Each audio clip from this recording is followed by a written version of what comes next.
Bonsoir, bah écoutez, chez nous, voilà, aujourd'hui c'est le 6 mars, c'est jeudi, et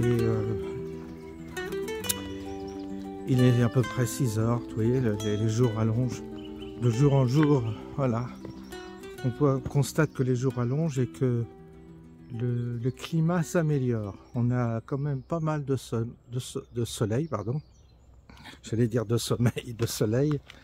Et aujourd'hui, bah, c'était le début des travaux du printemps, puisque il faut commencer à ramasser les feuilles, nettoyer les surfaces extérieures.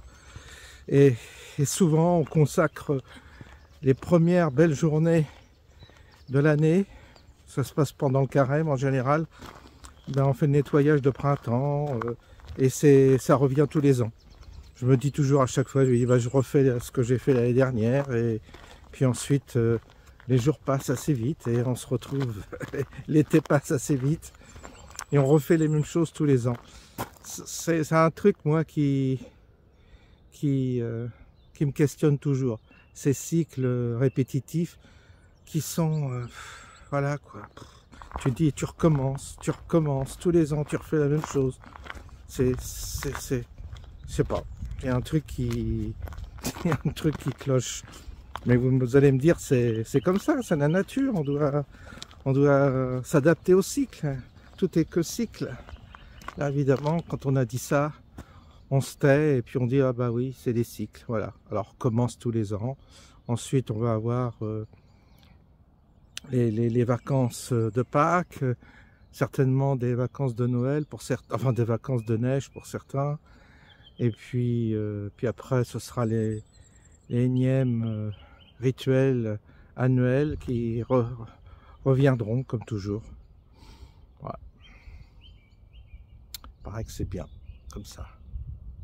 Alors, hier soir, je regardais le ciel et le ciel était dégagé, pour une fois, donc très étoilé. Et quand tu regardes les étoiles, évidemment, tu relativises ce qui nous arrive, nous, petites bêtes humaines, sur notre petite planète. Alors tu vois des milliers d'étoiles, de planètes, enfin tu vois que ce monde, il est fourni à l'infini, et certainement qu'il y a des vies et d'autres espèces vivantes sur d'autres planètes, évidemment. Puis toi, humain, tu écoutes Macron. Toi, petit humain, petit français, dans ton petit pays minuscule qui s'appelle la France, t'as regardé Macron hier, 15 millions. 15 millions. Et tu réalises que tout ça est face à cet univers, face à cette immensité, à disproportion, tu accordes tellement d'importance à des choses qui en ont pas, en fait. Qui en ont pas, évidemment, parce que face à ces mystères qui nous enveloppent, qui nous entourent, notre tracasserie quotidienne, nos opinions, nos avis, nos discussions, qu'est-ce que tu veux, ça pèse rien face à tout ça. Alors, si on raisonne comme ça, vous me direz, on fait plus rien, on dit plus rien, et on reste comme ça, presque en extase devant l'infiniment grand ou l'infiniment petit, et puis on se tait. Peut-être que c'est ce qu'on devrait faire au bout d'un moment, nous les humains. Se taire et méditer sur notre propre dimension, ce que nous sommes, nous, humains, vraiment. Quand on voit la médiocrité de l'espèce humaine, tant par son côté moutonnier, oui, on le voit tous les jours, qu'il n'y a pas d'élévation, qu'il n'y a pas de prise de conscience des choses, qu'il n'y a pas ce retour sur soi, ou très peu, c'est minoritaire. Tu te dis, qu'est-ce qui m'est arrivé, quoi? Qu'est-ce qui m'est arrivé de m'incarner dans ce corps humain et de vivre sur cette planète, une planète tellement traversée par des turpitudes. Je me pose parce qu'il y a une voiture qui vient derrière, donc voilà, laissez passer. Donc c'est vrai qu'on a une planète qui est traversée plein de turpitudes, et on se prend la tête pour des choses qui n'ont pas d'importance, en fait. Mais on y accorde beaucoup de poids et d'importance. Puis on mène des vies un peu débiles. Et puis on se dispute, puis on se prend la tête. Enfin tout ça, c'est une vaste comédie qui va pas nous conduire très loin. Hein. Va pas nous conduire très loin. On a très peu développé nos facultés interdimensionnelles. On n'a pas développé ça. On est resté très primitif, presque comme des hommes préhistoriques, quoi. On n'a pas vraiment évolué. Un peu, mais pas assez, si vous voulez. En nous, il y aurait des possibilités, peut-être, de traverser des champs qui sont jusque-là, nous sont fermés, pour justement pénétrer ces mystères qui nous entourent. Le fait de pénétrer les mystères, c'est d'une certaine manière aussi répondre à ce qui nous est demandé, fondamentalement demandé, nous, l'espèce humaine. On est quoi? Cette espèce de transition. On est une espèce de transition. On est une espèce humaine qui est en transition, qui est en mutation, mais pour combien encore de centaines d'années? Et est-ce que la Terre aura le temps d'attendre des centaines d'années? C'est pas évident. Alors, je ne sais pas si la réponse nous sera donnée quand on mourra. Je ne sais pas si là on ira, on aura des réponses à toutes ces questions qui sont quand même fondamentales. J'espère qu'il y aura au moins des éléments qui nous permettront de comprendre. Je ne sais pas si le mot comprendre a un sens quand on est mort, mais en tous les cas d'appréhender une partie du mystère qui est quand même sacrément puissant. Le mystère est très puissant, très puissant. Alors, nos tracasseries, nos hypothèses, nos spéculations sur l'avenir de la France, la politique, tout ça, oui, c'est très difficile en soi d'avoir un avis absolument certain sur toutes ces choses. Il y a toujours il y a toujours un facteur étonnant qui arrive, il y a toujours un facteur surprenant qui brise un peu les pronostics qu'on peut faire. Parce que faire des pronostics, c'est essayer de voir l'avenir. Et voir l'avenir, c'est d'une certaine manière le sentir. Mais comme l'avenir est comme dirait Guillemot, il y a plusieurs avenirs, il y a plusieurs futurs. Donc on ne sait pas en fait si l'avenir est vraiment aussi déterminé que ça, étant donné qu'il y a toujours un facteur qui vient presque corriger une trajectoire sur laquelle on a spéculé et dans laquelle on s'est projeté. D'où parfois des erreurs de jugement, des erreurs d'investissement aussi, il faut parler aussi investissement, des erreurs des choix qui sont erronés concernant nos vies. Je vais vous prendre un exemple. J'ai un ami qui a cru que le monde s'effondrerait. D'après ses analyses, d'après ses pronostics, ses études qu'il a fait sur la géopolitique, sur les différents facteurs qui animent les uns et les autres, il s'est fait son opinion. Bien sûr, tout cela influencé qu'il a été par des analystes, des gens plus compétents, des militaires, des gars qui raisonnaient aussi autour de cette histoire de l'effondrement. Donc il a vécu d'une part dans l'appréhension d'une société qui devrait s'effondrer par faute de ressources pétrolières, de ressources énergétiques. Il disait ça sera fini, il n'y aura plus de pétrole et donc on sera obligé de rentrer dans une forme de crise sociale due à la pénurie des ressources. Et il a calqué un peu son comportement d'après cet absolu qui était donné aux gens, qui a été vraiment... alors ça faisait partie peut-être d'une propagande, mais qui se tenait, le raisonnement se tenait, il dit les réserves de pétrole s'épuisent, donc quand il n'y aura plus de pétrole, qu'est-ce qu'on fera?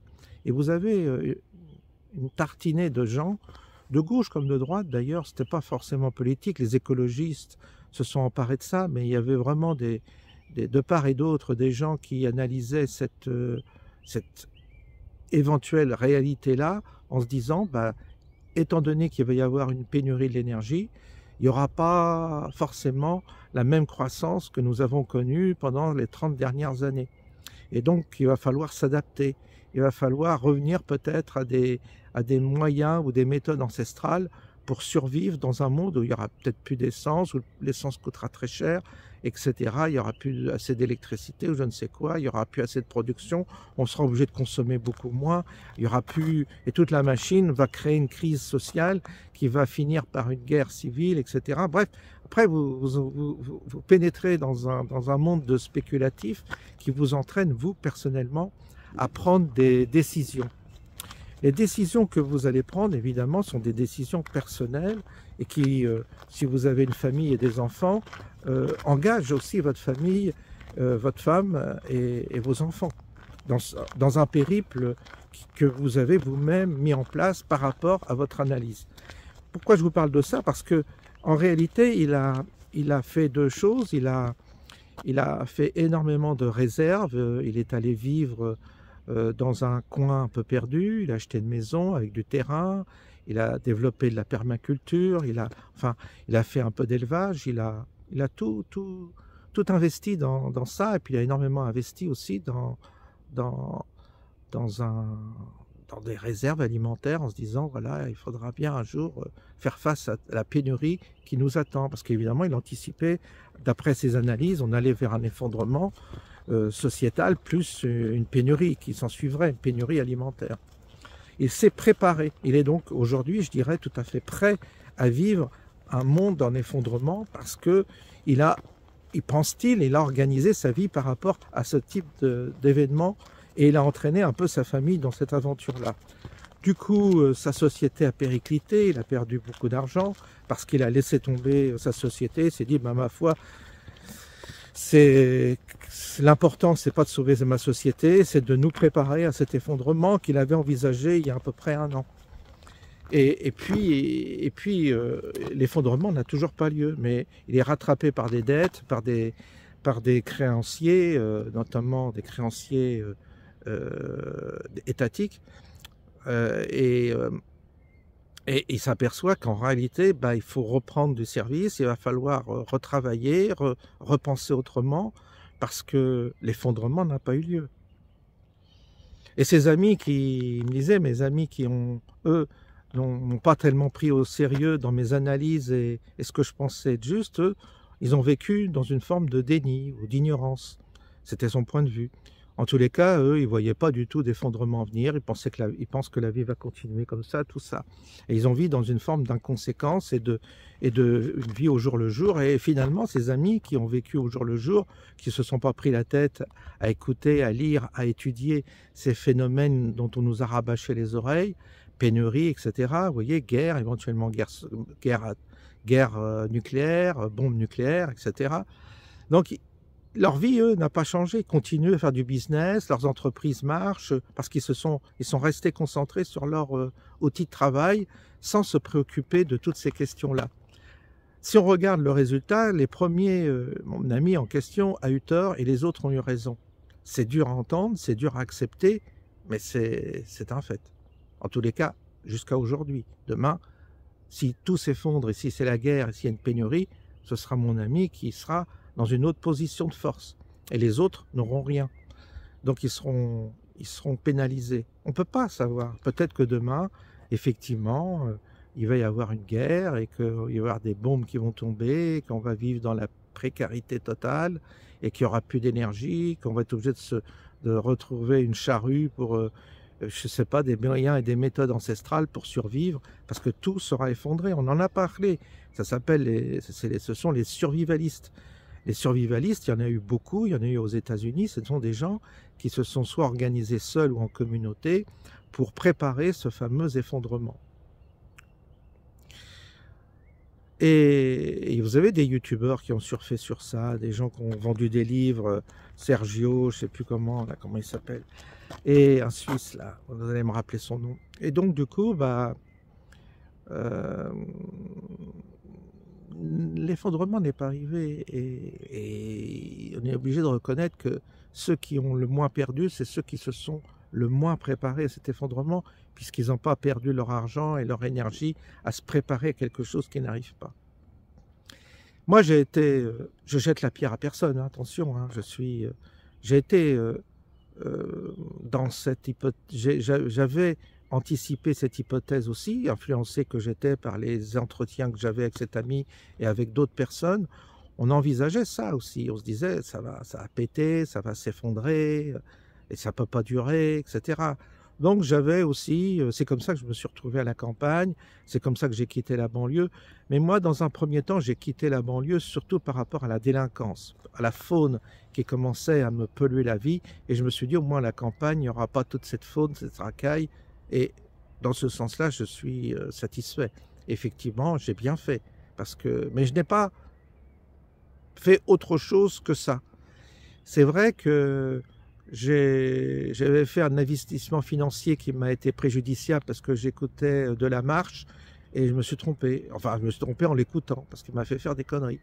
Parce que lui aussi prévoyait le krach financier, j'avais anticipé ça et ça ne s'est pas produit. Ça m'a servi de leçon concernant les prophètes de malheur. Je me suis dit, bah, attention, les prophètes de malheur, il ne faut peut-être pas trop non plus les écouter parce qu'on peut se planter. Et ça a des conséquences après financières. Et donc, de fil en aiguille, j'ai donc observé ces choses et j'ai pas, si vous voulez, je me suis retiré de la vie, je me suis retiré de la société, plus pour des désaccords que j'avais avec les gens, la nature humaine me déplaît et donc je m'en protège, plus dans ce sens-là, mais j'ai pas, si vous voulez, fait énormément, j'ai fait un peu de réserve, il y a des moments où j'en faisais parce que je me dis je voyais le truc venir, surtout pendant le Covid et tout, je disais on va être dans une pénurie, il va y avoir une logistique qui va être perturbée. Donc pendant ces périodes-là, je faisais pas le malin, croyez-moi, et j'étais aussi comme les autres potes à faire quelques réserves et à me dire bah voilà quoi, on sait jamais. J'avais été voir Monsieur Chevrier que vous connaissez à Sarlat, qui lui était pratiquement certain, à 80%, qu'on allait se recevoir une bombe en février, là, sur la gueule. Une bombe nucléaire. Alors là, c'est évidemment, tu te prépares, tu restes 3 jours dans ton abri, dans ton sous-sol, etc. Il m'avait expliqué tout ça, les conséquences et les moyens de survivre à un tel scénario. Et lui aussi a vécu dans ce schéma-là, en pronostiquant une bombe qui tomberait à différents endroits en France et aux États-Unis. Il voyait un conflit nucléaire entre les États-Unis et la Russie. Il a peut-être raison, peut-être que ça va se produire dans 2, 3 ans, 4 ans, on ne sait pas. Peut-être que cette guerre est reculée pour mieux sauter, on n'en sait rien. Hein. Donc moi, je ne fais pas le fanfaron, je ne dis pas telle personne avait tort ou a raison. C'est très difficile de savoir, de connaître. Alors, observant tout cela, ça m'invite à être plus prudent, encore plus prudent dans mes projections personnelles. J'ai arrêté de me projeter, vraiment. C'est-à-dire, je ne me projette plus dans l'avenir, dans le sens où je ne fais plus de supputations basées sur des analyses dont je vois bien les limites. Et je ne me laisse plus influencer non plus par des youtubeurs, par des gens qui parlent de ces choses et dont j'ai constaté que pour l'instant, ils se trompaient. Peut-être qu'ils ne se tromperont pas la prochaine fois, mais pour l'instant, ils se sont trompés. Et si je les avais écoutés au premier degré, si j'avais été vraiment, vraiment suivi dans leurs analyses, eh bien, j'aurais fait des conneries. C'est-à-dire que j'aurais fait des bêtises et j'aurais fait des mauvais choix et je me serais fatigué, épuisé dans des scénarios inutiles. Donc, je me dis, bon, attention à ce qu'on nous dit, à ce qu'on nous pronostique, attention, essayons de se faire nous-mêmes notre opinion et soyons prudents. Ce qui m'avait aussi éclairé, figurez-vous, c'est quand je suis allé au Canada. Alors je sais que je suis suivi par des Québécois. Je suis allé donc au Canada. Alors c'était pas dans la partie du Québec, c'était à Toronto. Mais c'était des Français qui vivaient là. J'avais rencontré un monsieur absolument charmant quand j'avais été en Louisiane, dans le quartier, justement, à la Nouvelle-Orléans, dans le carré français, on avait été dans un hôtel et là, j'avais rencontré un monsieur qui m'avait invité à le rejoindre au Canada pour passer quelques jours. Je voulais voir les chutes du Niagara et j'ai pas été déçu d'ailleurs.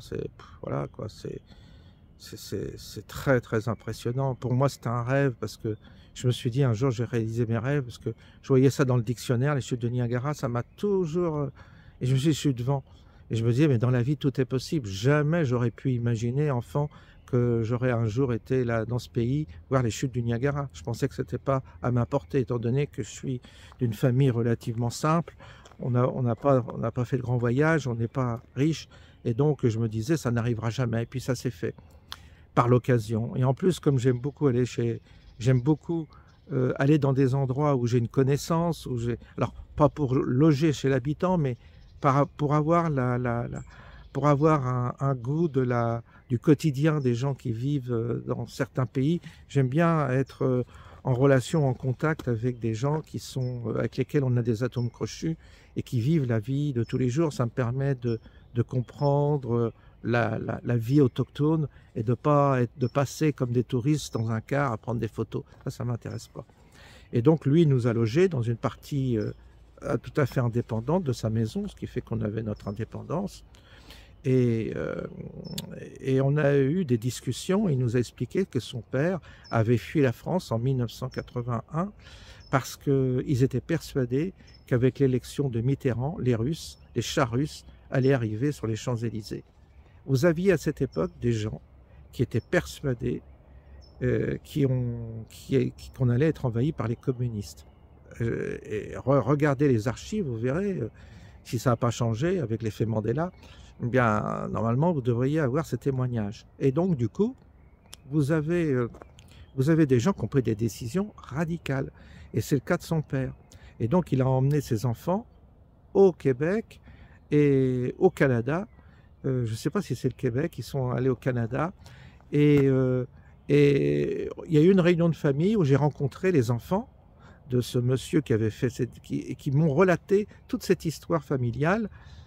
Et ils m'ont dit, vous savez, le Canada, l'expatriation, vous expatrier, c'est pas une décision à prendre à la légère, m'avait dit une de ses filles.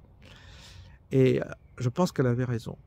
Et elle m'a dit, le Canada, le climat est quand même très très dur. Si vous venez là, parce que je voulais aller vivre au Canada. Et elle m'a dit, si vous venez vivre là-bas, vous savez, le climat est quand même très très dur. C'est un climat épouvantable. Par rapport à la France, c'est plus dur. Il faut se méfier des images, vous savez, qu'on voit les belles plaines. Il y a aussi beaucoup de pluie, beaucoup de froid. C'est pas le paysage enneigé comme ça, par un beau soleil. Ça arrive, mais c'est pas tous les jours comme ça. Puis l'été, il paraît qu'il y a beaucoup de moustiques, mais j'y suis pas allé l'été. Et donc, ils m'ont dit, le pays est pas si facile que ça. Et c'est dur, hein. Il me dit, pour se faire une place, tout ça, c'est pas évident. Et donc, me disait que ce choix, les enfants m'avaient dit que ce choix n'était pas sans conséquence pour eux. Bon, ils m'ont dit, maintenant on a fait notre vie là, c'est bon, mais ils avaient quand même la nostalgie de leur pays, de la France. Et ils ne sont pas sûrs que c'était vraiment la bonne décision à prendre, malgré tout ce qu'on vit, nous, en France. Voilà. C'était en tous les cas leur témoignage. Je vous parle de ça il y a à peu près 10 ans. Donc, c'est pas rien parfois de faire des choix de cette nature, parce que vous embarquez des gens avec vous, votre famille en général, par rapport à un pronostic que vous avez vous-même envisagé, et vous croyez que c'est la bonne décision, et c'est pas forcément la bonne décision. Alors tout ça m'a beaucoup m'a rendu extrêmement humble quant à mes propres pronostics. Je me suis dit, oh là, attention, tu t'enflammes François, tu pars sur tes chapeaux de roue, tu crois qu'il va se passer ça, et finalement, ce que tu avais prévu, même dans le pire, des fois c'est des scénarios catastrophes. Alors attention, on est influencé par Hollywood, on est influencé par des films, on est influencé par des amis, on est influencé par un tout tas de paramètres qui nous conduisent à penser comme ça. Et puis il y a notre nature. On a des natures parfois un peu... on a des natures où on n'est pas forcément très optimiste et donc on a parfois des natures inclines à voir toujours le pire et pas d'envisager le meilleur. Aussi, ça peut jouer aussi de notre nature profonde, notre état d'esprit, notre... Et donc, c'est pour ça que tout cela, je me méfie de moi-même beaucoup. Je me méfie de mes propres analyses, je me méfie de mes propres jugements, je me méfie de mes propres pronostics. D'ailleurs, j'évite trop d'en faire parce que il y a toujours l'effet de surprise, comme je vous disais. Il y a toujours un élément qui arrive et qui corrige le pronostic que vous avez fait, qui était peut-être juste à un instant T, mais qui après, à cause d'un événement que vous n'aviez pas prévu, va changer la donne. Comme l'élection de Trump. L'élection de Trump, personnellement, j'y croyais pas, parce que j'avais tellement vu que il y avait une telle opposition aux États-Unis et je me disais, ils vont encore frauder les élections, il va y avoir encore de la tricherie. Et puis, quand je voyais les procès qu'il avait au cul, enfin, quand je voyais toute la puissance médiatique et la puissance de l'État profond qui s'opposait à Trump, et puis les tentatives d'assassinat, je me suis dit, jamais on y arrivera. Parce que moi, je m'étais identifié à Trump, je me disais, c'est lui qu'il nous faut, c'est lui qu'il nous faut. Peut-être que je me trompe, mais c'est comme ça que je réagissais. Et donc, il est passé. Alors là, ça a changé la donne. Mais moi, je me disais, on n'y arrivera jamais. Et je pensais qu'on irait vers une guerre, effectivement, une guerre totale, une troisième guerre mondiale. Alors, ça va peut-être le cas, hein, on n'en sait rien, mais je pensais qu'on y allait vraiment. Puis quand Trump est arrivé, je me suis dit, bon, ben, là, encore un événement qui rechange la donne parce qu'on ne peut plus raisonner comme si Trump n'était pas là. Ça change tout. Et ça évidemment... j'ai remarqué que dans mon existence, j'ai souvent eu ça. C'est-à-dire que à chaque fois que je me suis projeté, il y a toujours eu un événement qui est arrivé dans ma vie et qui a corrigé en fait le pronostic que j'avais fait. Du coup, il faut que je me garde en tenant... je dois en tenir compte. Et ce qui fait que aujourd'hui, compte tenu de la situation, on peut dire, ben voilà les scénarios qui sont envisageables, mais on ne peut pas affirmer, on ne peut pas entraîner avec soi des gens sur un scénario qui n'est peut-être pas le bon, parce qu'il y aura un facteur X qui va corriger la ligne de temps, et vous allez vous retrouver sur une autre ligne de temps. Et ce truc qui arrive, ben, il est arrivé de vous ne savez pas d'où. C'est comme ça. Alors, avec tout ça, évidemment, 15 millions de personnes hier ont regardé Macron. Ce qui signifie qu'il y a une angoisse profonde et qu'il a réussi son show machiavélique, son plan, en faisant ce qu'il a fait. Et il y a une manipulation derrière de malade et les gens se sont laissés prendre au piège parce que le regarder, c'est un piège. L'écouter, c'est un piège. On se conditionne, c'est comme ça que les gens sont malades après. Parce que de lui, ça j'en suis sûr, de lui diffuse une forme d'énergie mauvaise qui rend malade, qui se fait souffrir les gens. C'est un être fondamentalement mauvais, je pense, et fondamentalement diabolique. Et donc, il faut éviter de le regarder, je crois. Il faut éviter, enfin, c'est comme ça que je vois les choses, hein, mais je pense en tous les cas qu'on doit l'éviter. Et donc, il y a eu tout un scénario mis en place par rapport à ça, et peut-être que demain, il y aura un facteur qu'on n'a pas forcément prévu, qui ne dépend pas forcément ni de Poutine, ni de Trump, ni de Zelensky, ni de nos Européens là réunis.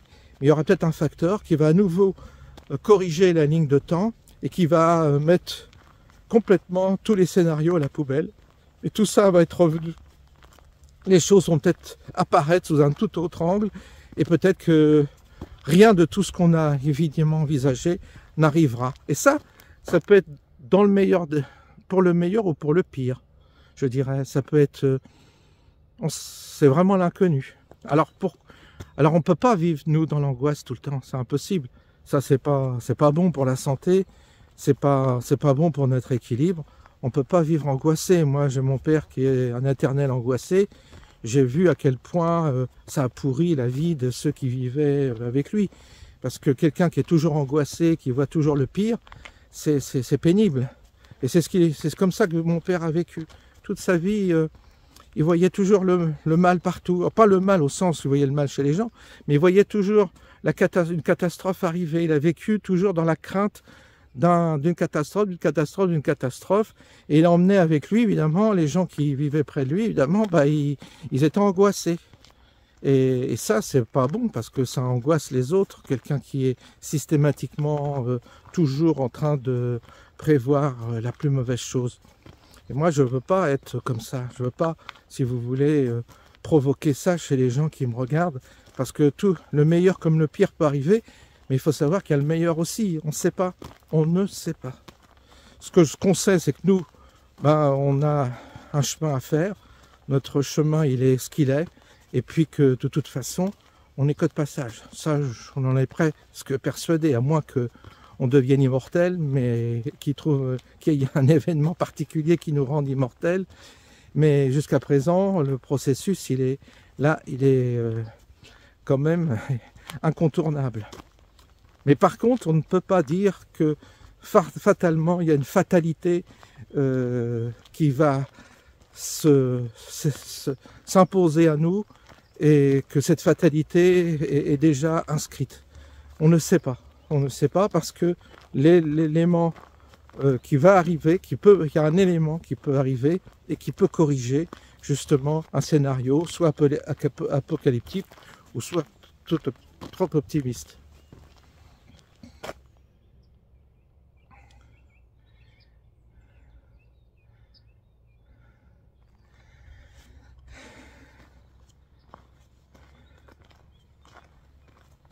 Alors, on a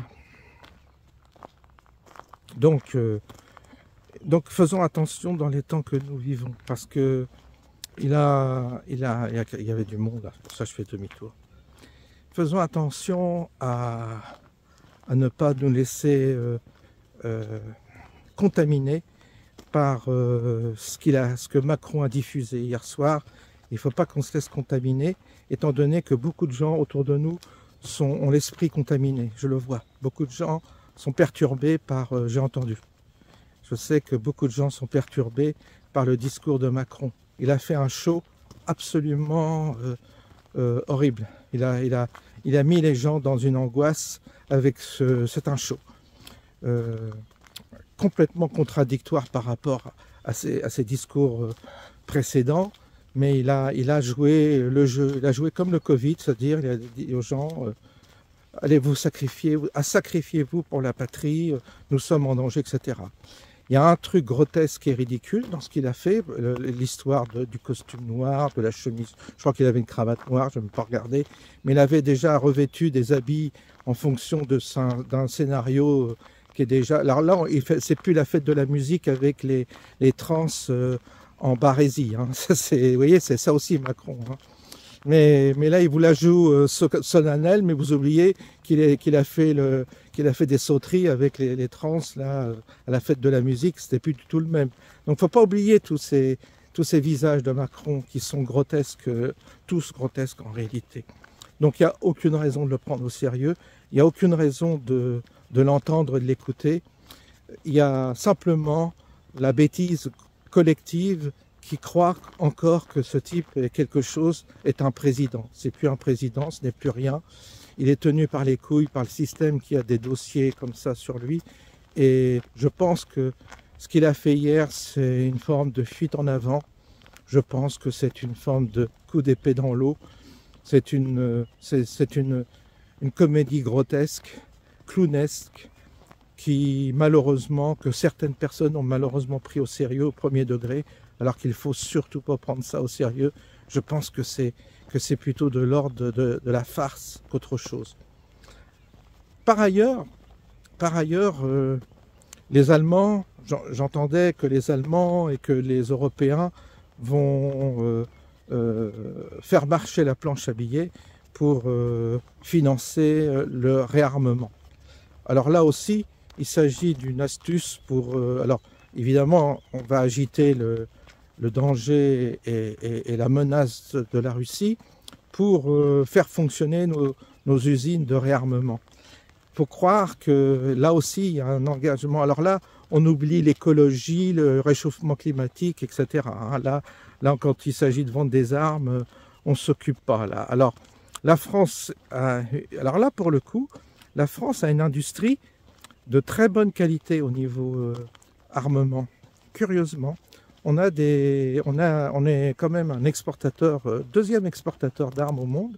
Donc, vous voyez, nos belles consciences, nous qui voulons lutter contre le réchauffement climatique, parce que le réchauffement climatique, ça va faire beaucoup de morts.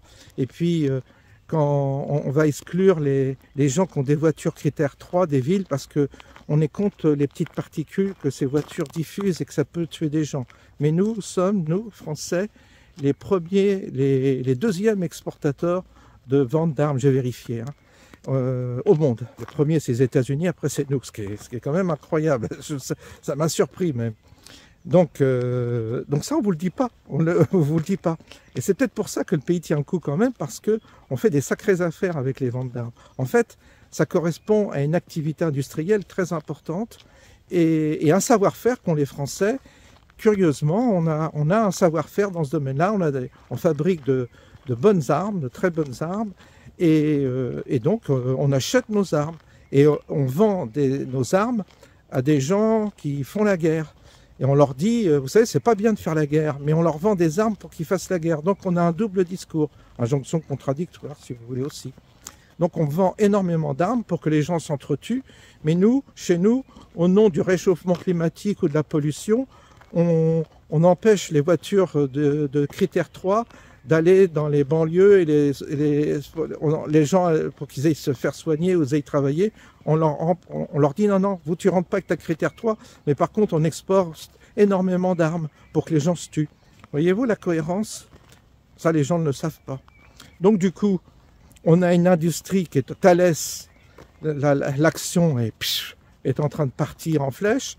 Donc on a nos industries qui sont en train de bénéficier, et vous avez la bourse parisienne qui fait des records. Ça aussi, on ne vous le dit pas. Donc si vraiment vous aviez, enfin à mon avis, s'il y avait un risque de guerre, je pense que les marchés financiers ne réagiraient pas comme ils réagissent. Encore que, peut-être, j'en sais rien. Mais je pense que tout cela va alimenter, si vous voulez, l'industrie européenne, et les Allemands vont s'équiper. Ils vont consacrer 500 milliards à l'achat de matériel militaire. Donc ils vont se doter d'usines. Ils savent faire, les Allemands, ça on peut leur faire confiance. Ils vont commencer à fabriquer des armes, des chars, des avions. Ils vont se lancer dans la bataille pour redynamiser leur économie. Et ça va permettre à l'économie européenne, d'une certaine manière, d'échapper à un total effondrement, parce qu'ils vont redynamiser l'industrie de l'armement. Les Américains ont fait ça, les Américains eux aussi ont une industrie. Il y a aussi l'industrie de l'armement qui est un lobby très fort aux États-Unis, et ça participe énormément à la santé d'une économie, l'armement. Si nous, on n'avait pas ces exportations-là, on serait encore plus en déficit. Donc, vous voyez, il y a quand même aussi cet enjeu-là derrière qui est très important, de redynamiser d'une certaine manière le secteur de l'armement, qui finalement va créer des emplois, va réindustrialiser nos pays qui ont délocalisé au niveau de l'industrie manufacturière. Et ça peut être une occasion pour l'Europe, effectivement, de se servir de fonds de la planche à billets pour recréer un peu d'emploi, de dynamisme.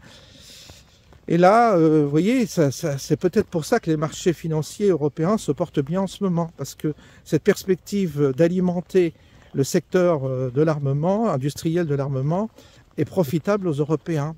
Et là, derrière, vous avez des gens, des ingénieurs, des ouvriers, des gens qui vont travailler, qui vont trouver du travail. Et du coup, évidemment, ils ont peut-être aussi, si vous voulez, ils ont peut-être aussi programmé ils ont programmé, si vous voulez, cette perspective économique en disant, bah voilà, ça va peut-être arranger un peu nos affaires. C'est pas exclu non plus, mais ça, ils vous le diront. Ils le diront pas, évidemment, mais c'est une des hypothèses que j'ai aussi en parallèle que j'ai notée. Parce que ce qui m'étonne, c'est la santé de nos marchés financiers. La bourse est vraiment fait des records, la bourse parisienne fait des records, étant donné qu'on a nos usines, nos entreprises d'armement qui fanfaronnent, quoi. Ils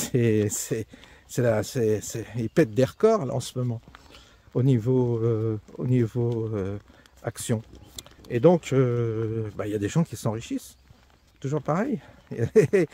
Au passage, vous avez des tas de personnes qui s'enrichissent.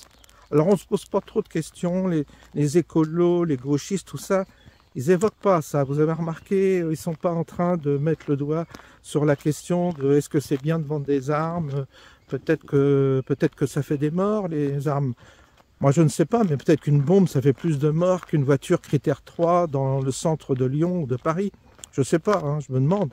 Peut-être qu'une bombe qu'on fabrique, elle fait plus de morts que le réchauffement climatique. Voilà. Mais en l'occurrence, voilà un peu les hypothèses qui sont sur la table. Alors évidemment, ça fait partie, c'est pour ça que je le dis, c'est multifactoriel, il y a plusieurs...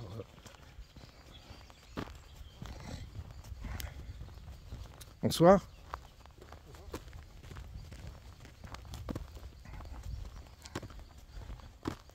C'est bizarre, il y a des gens à ce temps-là. Bon, quoi qu'il va être 7 heures, hein, peut-être. Ça fait un moment que je marche. 42 minutes, elle va être encore longue cette vidéo. Mais de là, d'une part, rentrer dans un conflit avec la Russie, franchement... Alors à moins qu'il y ait une opération sous faux drapeau, qu'il y ait vraiment un gros clash ou un truc où les Américains finalement vont être obligés de s'engager avec nous,